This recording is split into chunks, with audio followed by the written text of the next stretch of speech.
La région de la Maraoué est la 31e que je visite depuis que je suis à la tête de notre beau pays. Comme l'a dit votre porte-parole, le meilleur est souvent pour la fin. Et c'est bien le cas aujourd'hui. Les visites sont aussi l'occasion de voir de moi-même ce qui a été fait et ce qui reste à faire pour développer cette belle région. C'est pourquoi nous avons entrepris de nombreux investissements depuis 2011 pour le développement économique et social du département de Zenoula, qui est l'un des plus grands départements en Côte d'Ivoire. Ainsi,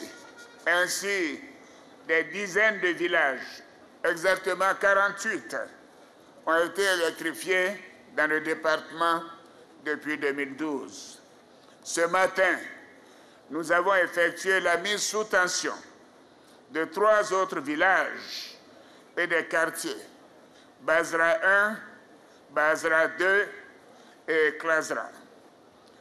Avec la réalisation des travaux, le taux de couverture dans le département est passé de 25,11% en 2011 à 65,6% à fin août 2020.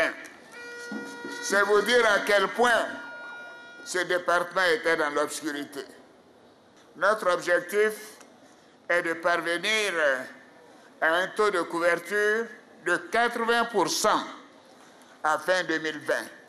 Je peux vous donner l'assurance qu'avant 2025, tous les autres villages de Zenoula et les campements seront électrifiés.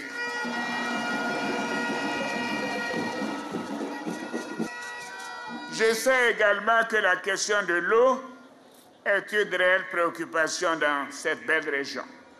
Nous avons donc procédé à l'installation et à la réhabilitation de centaines de pompes hydrauliques pour faciliter l'accès des populations à l'eau potable. Toujours pour résoudre ce récurrent problème d'eau potable dans le département, une unité de production d'eau est en cours d'installation dans la ville de Zenoula. Les travaux sont achevés à hauteur de 40%. Et vous pouvez être certain que dans quelques mois, le problème d'eau sera juste un lointain souvenir.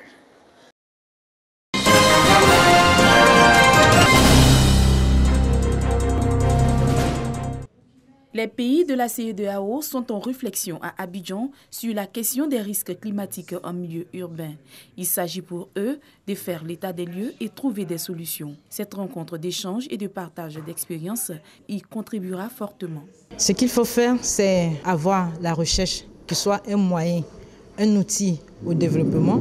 Donc, les chercheurs vont travailler à dire aux décideurs, voici ce qui va probablement arriver, et ensemble essayer de mettre en place des solutions pour pouvoir réduire au maximum l'effet, les conséquences de ces événements extrêmes, notamment les inondations. En Afrique de l'Ouest, les inondations ont lieu entre juin et septembre. Cet atelier va permettre aux participants de prendre des dispositions dans leurs différents pays afin de réduire les aléas climatiques à effet désastreux. Je représente une structure étatique et à travers les différentes communications des uns et des autres, surtout des chercheurs, nous avons appris beaucoup de choses et une fois au pays, nous allons essayer de mettre en pratique ces connaissances. De tous les pays qui ont participé à cet atelier, le Niger semble être le plus touché.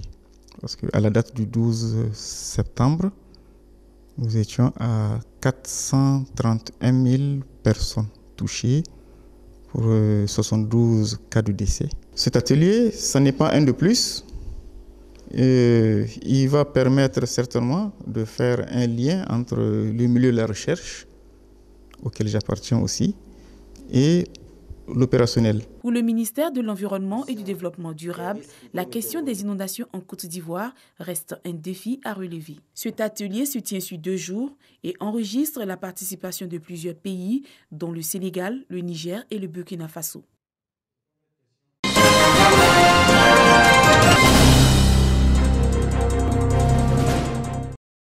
septembre, ce mardi 22 septembre, du côté de l'Institut national de formation des agents de santé, INFAS, c'est le démarrage de l'examen de certification du diplôme d'État pour les étudiants en fin de formation. Après 3 années de formation, l'heure est au test de niveau de compétences avant la pratique dans les établissements sanitaires. Et les 2154 étudiants ont reçu une visite de taille, celle du ministre de la Santé et de l'Hygiène publique, venu leur prodiguer des conseils. Ils sont donc exhortés au travail bien fait et les épreuves se dérouleront sur 3 jours du 22 au 24 septembre. Pour cette promotion, environ 2500 places sont disponibles dans les établissements sanitaires.